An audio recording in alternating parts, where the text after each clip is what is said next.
Hello, welcome to this week's Hope Educational webinar, Bionic Brain Club. Bionic Brain Club meets in our Spokane Resource Center every other month and is hosted by either Medtronic or Abbott or Boston Scientific, one of the DBS device manufacturers. The Spokane Bionic Brain Club is an educational forum for patients who are interested in learning more about deep brain stimulation or have been identified as candidates by the local neurology team. Meetings are led by representatives from the 3 different companies that manufacture the DBS device, as mentioned. So today's online presentation, brought to you by Abbott, will be outlined with 3 different presentations. We'll begin with Jamie Mark talking about some of the processes around DBS and who may be a good candidate for it. Secondly, we'll hear from our sponsor and host, Abbott. They'll tell us a little bit more about the device and some of the things that it could help with. And then finally, we'll hear from our local neurosurgeon, Dr. Jonathan Carlson, and he'll go over some of the COVID-19 concerns as they relate to DBS. Thank you for joining us. Hi there, my name is Jamie Mark. I'm a nurse practitioner, and some of you attending, we've probably met or I've been working with you for some time, and for some of you, I may be new. So I wanted to start my presentation just giving you a little background on myself and then also on our program here at Selkirk Neurology in combination with Dr. Carlson, who's our neurosurgeon who will be speaking as well today. My entrance into DBS started a little over 20 years ago at our program here in Spokane. We did our first DBS implant in December of 1997, and I joined the team in February of 2000. At that time, we only had a handful of DBS patients, a few patients with essential tremor, and a few with Parkinson's disease. And as the years have gone on, we now, have over 600 patients. I think we actively manage over 450 patients currently. So we've been able to grow the program over the years, and it's really the main focus of my work and what I do. And so I'm excited today to be able to share a little more information on DBS with all of you. So the areas that I would like to cover is similar to what I would review with a patient coming in with Parkinson's disease who's considering DBS. I want to go over kind of what I make sure to review with them and some of the questions that are commonly asked as we have an initial visit. So I think the first thing to talk about is patient candidacy and who is a good candidate. Patients come in and they say, am I a good candidate? And how am I going to make sure this is successful? And will this surgery benefit me? So I tell people there are 3 main criteria to a successful outcome with DBS. The first is that you are a good candidate, a good DBS candidate. What that means for someone with Parkinson's disease is that you truly, in fact, have idiopathic Parkinson's disease. And what I mean by that, most of the patients that we see or we've been managing for a while, we know that they have idiopathic Parkinson's disease. But sometimes patients are referred to us and we figure out that they may have an atypical Parkinsonism or a Parkinson's plus syndrome, and they don't actually have idiopathic Parkinson's disease. And if they don't, if a patient does not, then they're not a good DBS candidate. DBS is not felt to be appropriate and certainly not approved for those other conditions. Now, what can that be?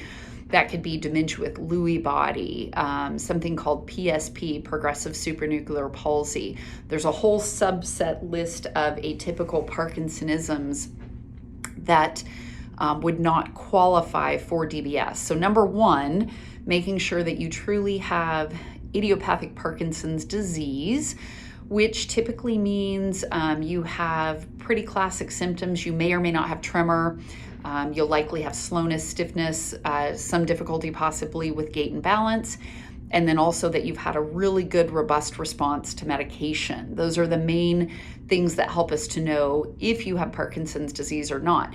Now, there's also what's called a DAT scan, a dopamine reuptake scan, that can be utilized, but we honestly don't order it that often for patients because it's usually pretty clear that they have Parkinson's disease with just obtaining their history and then determining their response to treatment, which is primarily medication. So if you are a good candidate, you have idiopathic Parkinson's disease, that's criteria number one. Now, part of that in having Parkinson's is also that we're catching you and we're considering this surgery at the right time, which is really critical. And part of why I encourage you, if you're sitting there today listening to this and you're not sure about DBS, or you haven't talked to your provider about DBS, your neurologist or neurology provider, that you make sure and do that. Because when we first started doing DBS years ago, 2 decades ago, we honestly reserved it for people that were very severe in the course of their disease. We had kind of run out of ideas and options for treatment, and it was kind of like, okay, let's do surgery.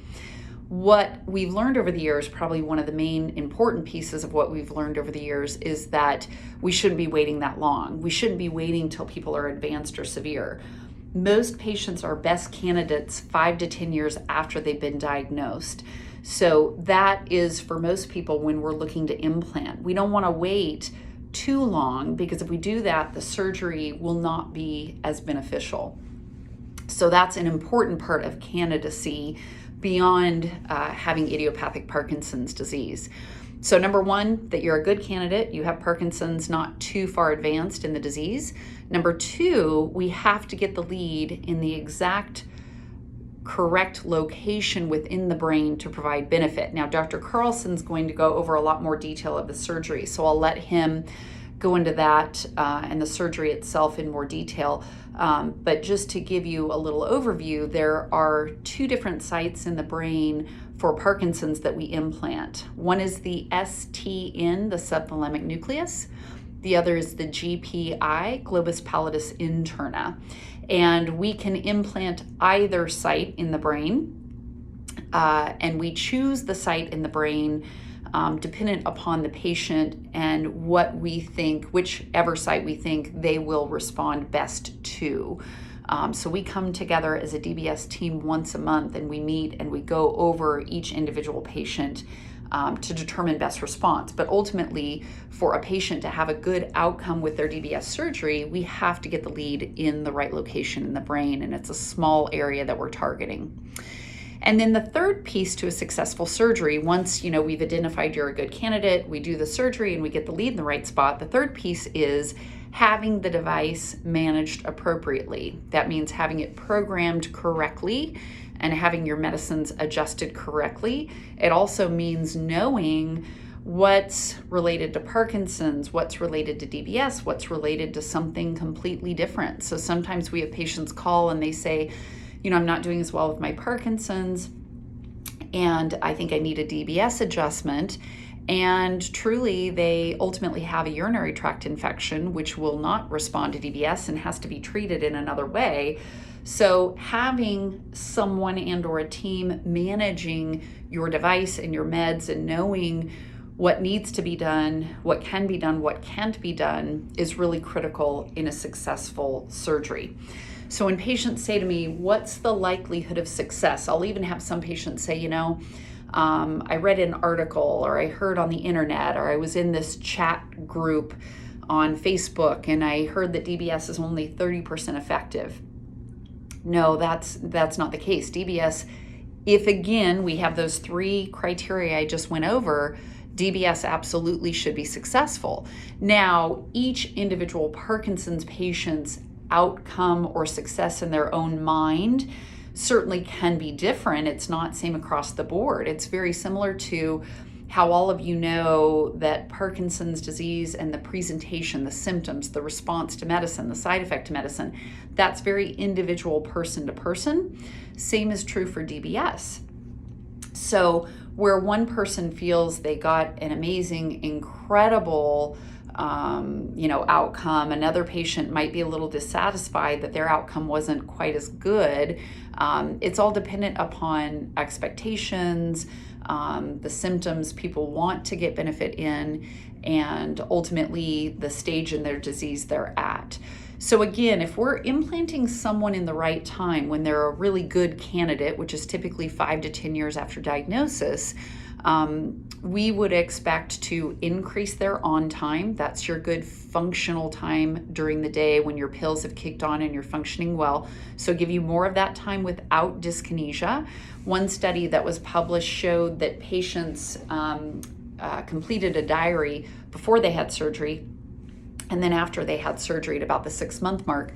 And on average, people had an additional 5 hours of good on time during each day when they were awake, which is really quite significant. It's really very meaningful. So improvement in on time, we expect. And then medicine reduction may be possible. DBS does not replace medication. DBS does not affect dopamine. It electrically stimulates a portion of the brain, and by doing that, we think it maybe kind of calms down the brain or overrides some hyperactivity due to the lack of dopamine. But the reason why people still need their medicine after surgery is because it still provides benefit that the DBS does not. Earlier, I said there are 2 different sites in the brain that we implant, the STN and the GPI. Statistically, medication reduction after surgery will be greater with STN, on average 30 to 50% med reduction. With GPI, we know the med reduction is less, somewhere from 0 reduction, no reduction, to about 18%. So that's one of our thoughts when we're going through and determining for each DBS candidate which site is the best for them. If for a patient reducing their meds is really critical because they're having a lot of side effect to them or they're already on a high level of medicine, we may think that STN might be more favorable for them. So that is one of the considerations. So after surgery, you could have some medicine reduction, but the amount will vary depending on the patient and which site in the brain we do implant. And also, the need for reduction. Some people come in and they're taking a pretty small amount of medicines to begin with. So those are certainly considerations, thing we think about. Once you have had surgery completed, so Dr. Carlson will go over the surgery. There's the stage 1 where we implant the lead, and then the stage 2 where we do the extension wire and the battery. Usually for Parkinson's, we're doing 1 lead in each brain hemisphere. Once you've had both of those surgeries completed, you will come to our office if you're a patient of ours, and we will do our initial programming. That usually takes place about 3 to 4 weeks after the first surgery, the lead implant. You'll come into the office off medication. We will check your device and look at a lot of different programming combinations. We'll determine what we think is the best to start with that day. We'll turn the device on and leave it on. We will have you take your medication. You bring it with you to the visit and you take it. And then we have you stay and see what your response is on the medication with the stimulation going as well. So that first visit can easily be 2 to 3 hours. Then we have you come back about 2 to 3 weeks after that for your second programming, and then again about a month after there for your third programming. After that, it kind of depends on how someone's doing as far as when we will have you come back next. Most patients, I would say, we're having them come back after the third programming visit in about 2 to 3 months following that visit. So again, you have your stage 1, your lead implant surgery. Let's say you have it today. Then likely next week, you will have the second stage, which is the extension and the battery. Another 2 to 3 weeks after that, your first programming. Another 2 to 3 weeks after that, your second programming. Another month after that, your third programming. And then from there, it kind of depends on how you do.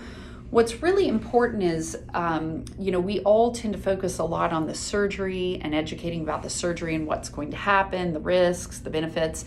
But sometimes we don't spend enough time, or maybe we don't emphasize the fact that once you have the surgery done, there's still a lot of work to be done at that point. Now, granted, all of the invasive components, putting the leads in, the battery in, all of that's been done. So what we do from that point on is non-invasive, but it's still very important and it takes time. When we do the initial programming for a patient, we would expect that they should see some benefit from the stimulation that day, but it's not going to be the full benefit. It's not going to be how you're going to be 3 months or even 6 months down the road. So what I try and tell patients before the surgery and definitely after the surgery is to not get down or upset or think the surgery didn't work if after the first programming you're not getting the benefit that you expect to get from the surgery. It's going to take months. On average, it takes at least 3 and more commonly up to 6 months to kind of get the programming to a stable level and to adjust your medicines as we need to. So I think, it's very common that patients, understandably, in their minds, they're thinking a lot about the surgery and they're very nervous about that, which is normal. And you get the surgery done and then you're just ready to be 100% better. Just know that that's going to take time, and don't get discouraged if it's after your first or your second or even your third programming and you're not doing as well as you think you should be, because it will take time. Now, the other important piece is even after we do that more intensive programming right after surgery, you are still going to have programming as time and as the years go on. Patients will say to me, once I've done my, 3 or 4 programming sessions, then do I not come back, or when do I come back? Most patients are coming back once every 3 to 6 months, and we're evaluating them. We're seeing, do we need to readjust the programming? Do we need to adjust meds? A lot of times patients come to me and they're stable in regards to their stimulation and medicine, but they're having other issues. They're not sleeping well. They're feeling depressed. They're constipated. There's all kinds of things that happen with Parkinson's that even once you have DBS, we still need to address. It doesn't necessarily mean that every time you come in, we're adjusting your stimulation, because that may be going okay, but we are working on other things. And that's why I like people to come in at least every 3 to 6 months and not go longer than 6 months, because it seems like people remain more stable if we do that. Again, the device is adjustable. That's the big advantage to it over a lot of the older surgical techniques where they used to just go in and burn part of the brain. And I look at DBS as something that, if appropriate, it should be adjusted over time. That's why we put this device in.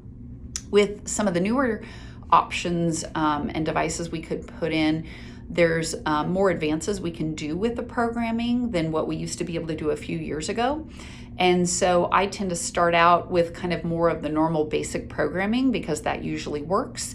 But as time goes on, we can make more detailed, titrated adjustments to your settings to try and help the problems you're having. Now, when I say certain things respond to DBS and certain things don't, I want to go over that so you're familiar.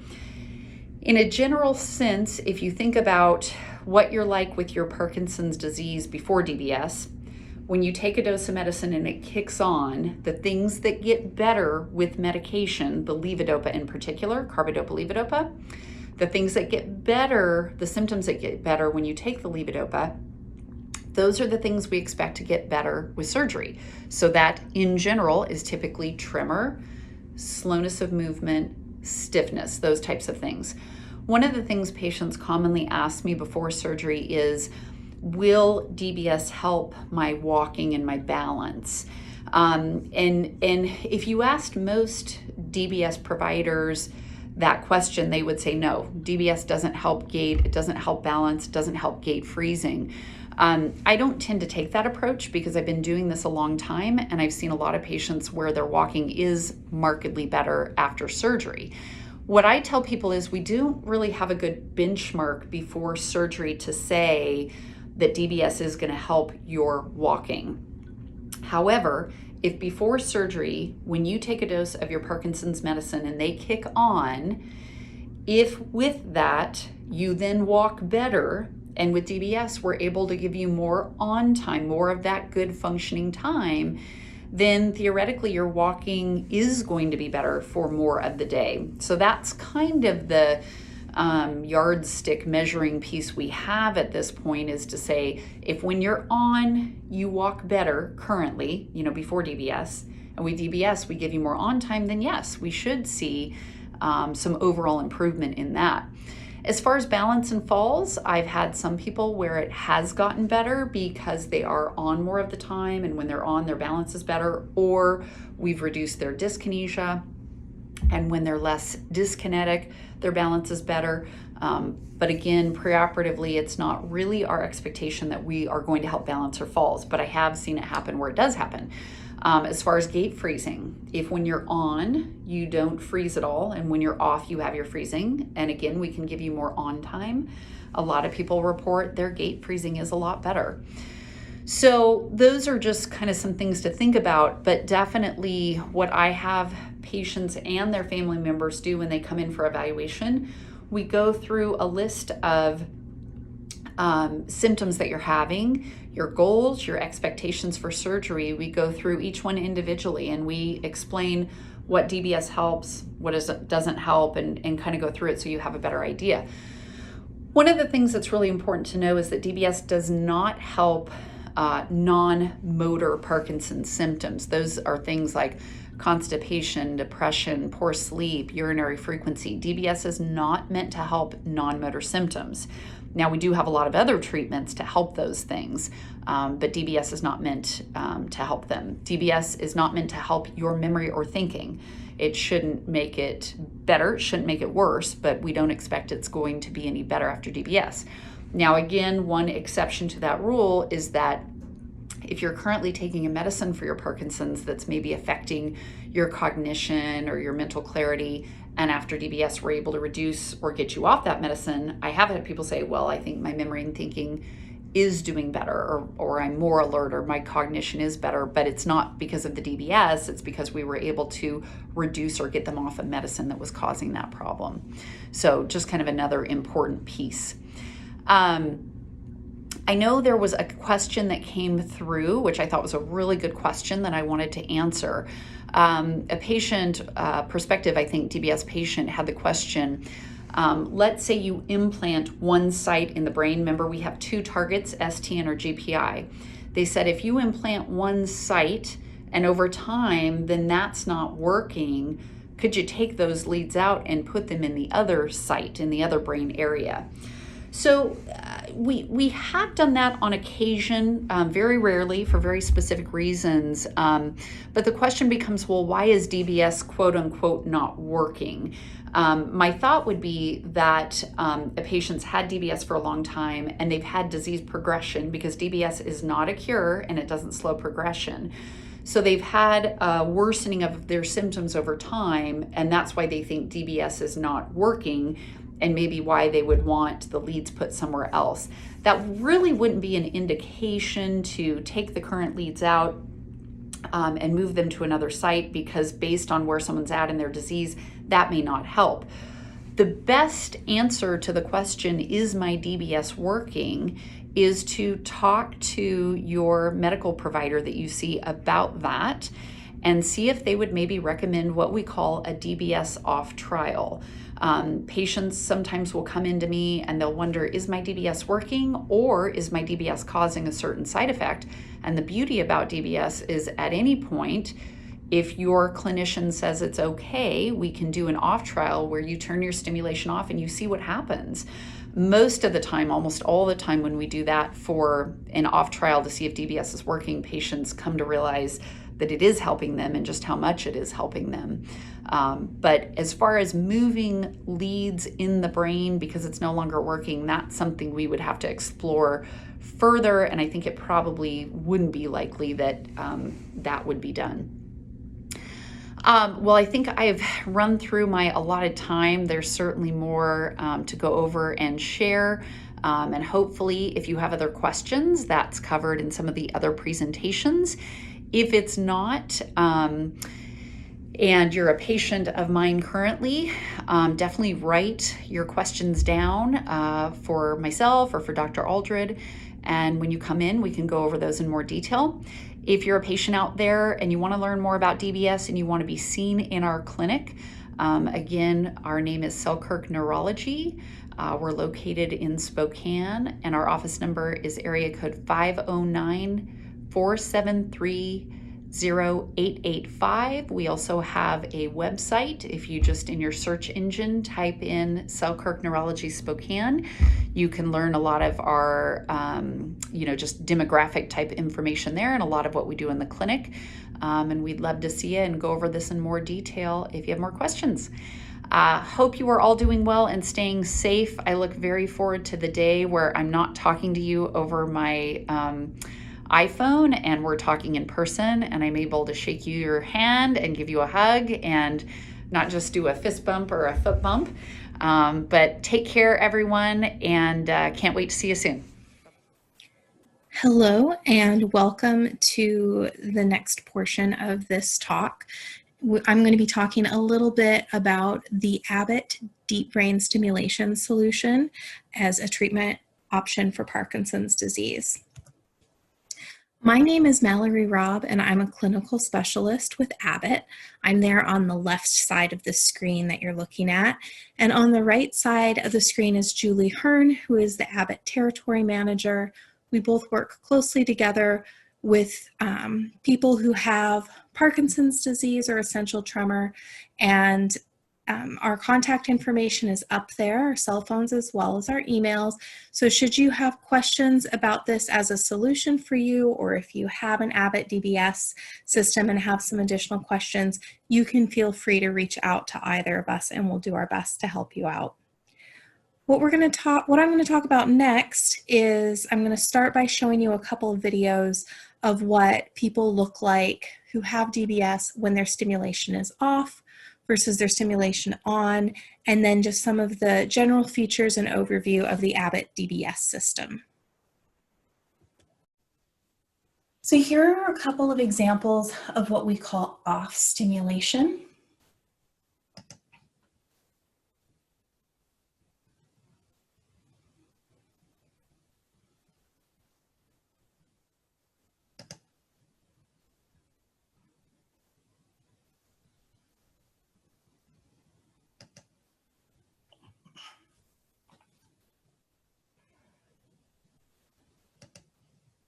And then here are some examples of the same individuals, but when their DBS therapy is turned on.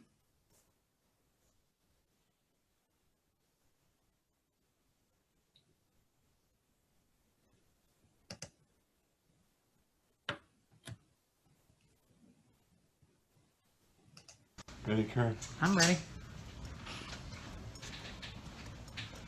Beautiful. So I think that those videos kind of speak for themselves in the context of what DBS can do.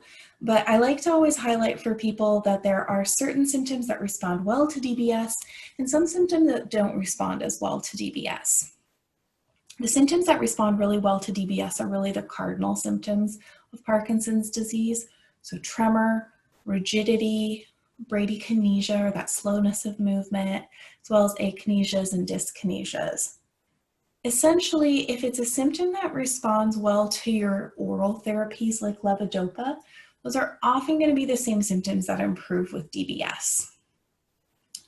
Other things that people will sometimes hope that DBS helps with, but it does not always help them with, are things like speech dysfunction, swallowing problems, or freezing of gait that they have, or just their gait in general. So not every patient is going to benefit from DBS in those contexts, but that's a conversation to have with your doctor about what will help you, or how DBS will help you and how it may not help you. So I'm going to talk a little bit about more of the components of DBS now, and specifically some of the features of the Abbott DBS system. So one of the big features of our system is that it is an Apple-based wireless platform. What that means is the battery that is implanted, or the pulse generator that's implanted in your chest that provides the energy for the stimulation, that has a Bluetooth chip in it. That Bluetooth chip, it's a secure communication that is going to allow your provider to make adjustments to your stimulation wirelessly using an iPad mini in the office. What's really nice about that is you don't have to have anything that's hanging around your neck. It's very quick to check the system and how it's performing. And it also means that they're able to do things like have you walk around and make adjustments to your programming that way. It also allows you to have what's provided with the system is an iPod mini. So it's a small iPod.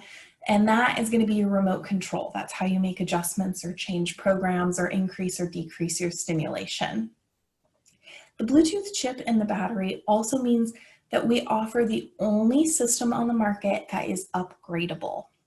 What upgradable means is just like with cell phones or computers, we can push out updates as they become available to your device and allow for you to have access to new features that we may come out with over time without you being required to have an additional surgery. And so that compatibility is something we think is very important for people to have access to, because you may have your battery in your chest for 5 to 7 years, and we want to make sure that that stimulation, that you have access to new features as we come out with them over time. Other features of our system is we have an extension, so that portion that goes from the battery up to the lead that's in the brain. That extension with Abbott's system is stretchy, which means when you turn your head, you're not going to feel that pulling in your neck, because that extension is going to stretch with your movement. And also the burr hole cap, so that cap sits on your skull where the lead goes into your brain. That cap is very low profile, so when you're all healed up, you really don't see any bump or notice that piece under there. It's really an invisible therapy option.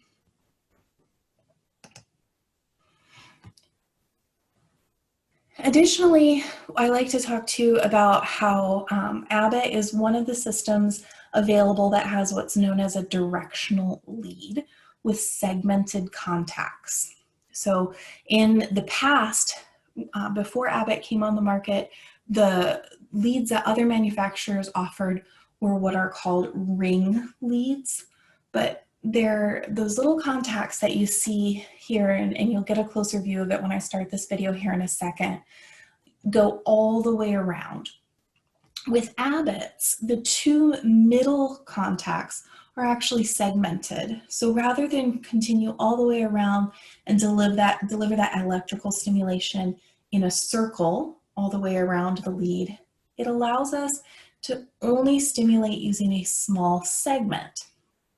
And that helps us steer the current or the electrical energy towards the brain structures that we want to stimulate, and these structures can be very small, and not stimulate structures that could cause side effects.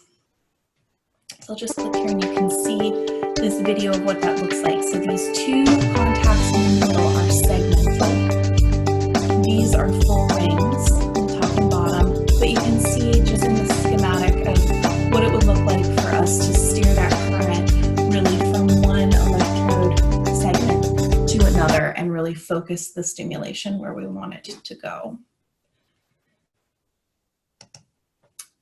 So there are 2 manufacturers now that are offering this directional lead technology. And one of the things Abbott really wanted to do was make sure that not only that we offered this technology, but we offered evidence and a clinical study that showed that this was beneficial as compared to what we call conventional DBS.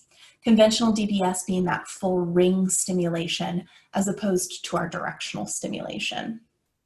So Abbott took on the largest directional DBS study, we call it PROGRESS study, and it showed that 9 out of 10 Parkinson's disease patients could benefit from Abbott's directional DBS as compared to conventional DBS. So this study was designed to be what's called a superiority study, meaning you need at least 60% of subjects in the study to perform better with that directional stimulation as opposed to the conventional stimulation. Our study showed that at 3 months, 90.6% of the subjects, there were 202 subjects, so 183 of them performed better or had a larger therapeutic window. Therapeutic window is the area in which we can stimulate a person where they get benefit from the stimulation, and then the top of that window would be where they get side effects. I found that 90.6% of subjects had a larger therapeutic window with directional DBS as opposed to the conventional stimulation.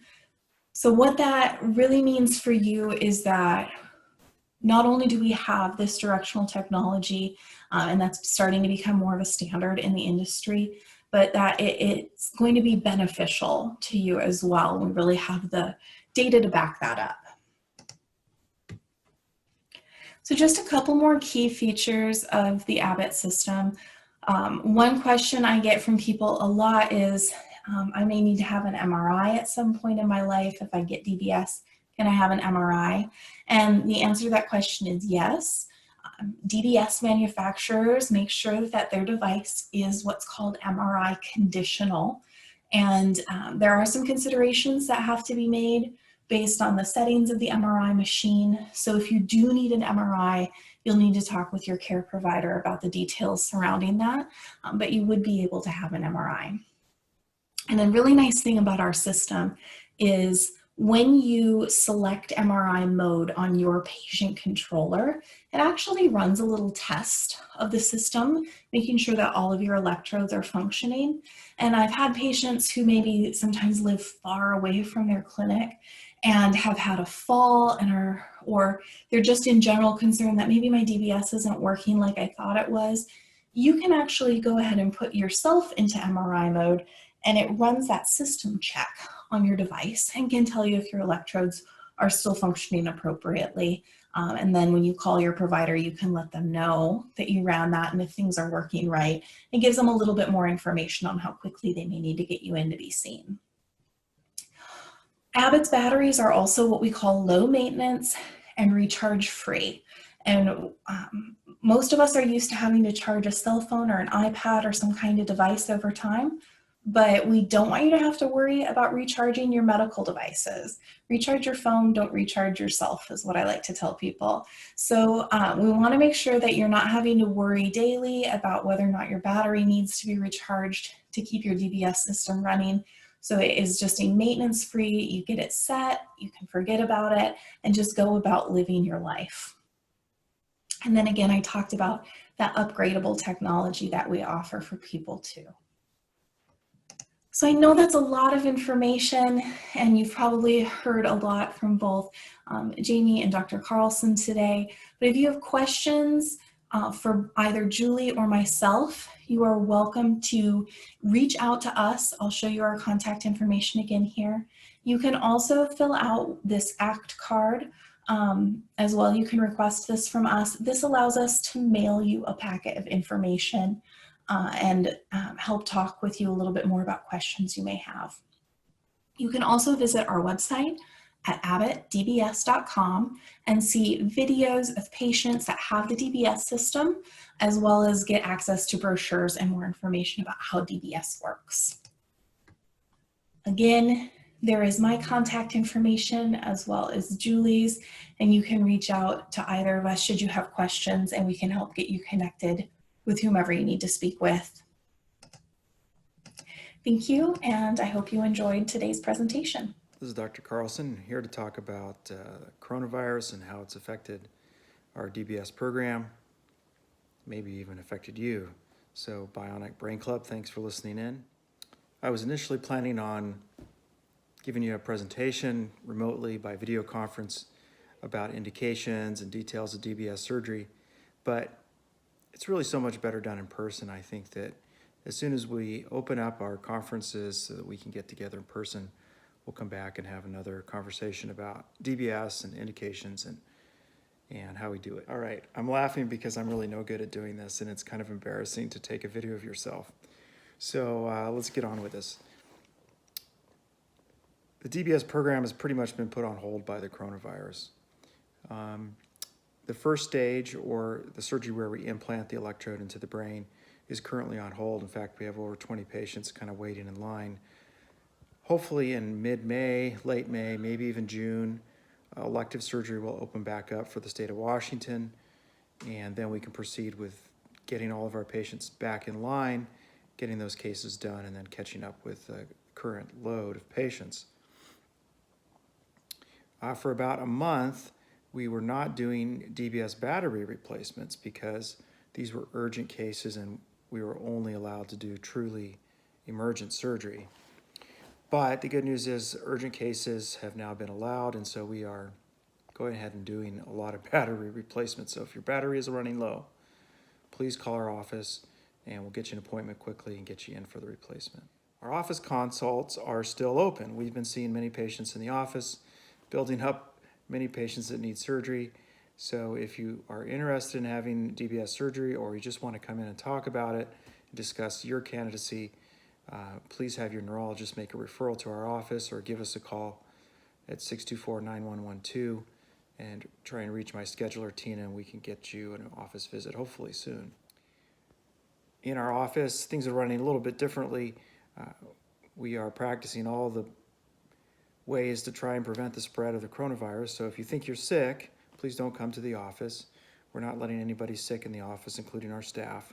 We all wear masks, we're practicing separation space, and we don't really keep anybody sitting in the lobby.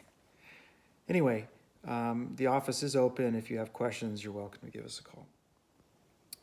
So I'm really not an expert at coronavirus, but I do know that my Parkinson's patients and even some essential tremor that are elderly are definitely high risk for dying if you get coronavirus. Lots of young people have had asymptomatic symptoms, but it appears that people that are older or elderly with pulmonary compromise, pulmonary disease, are at extra risk for getting a bad case of the coronavirus. So you all probably are in the high-risk category, and so it's very important that you avoid contact with anybody who might be sick, even if it's your family members. Practice all the good precautions to try and prevent the spread of the disease. Wear a mask when you're out in public. Try not to touch your face with your fingers that are probably a little bit dirty.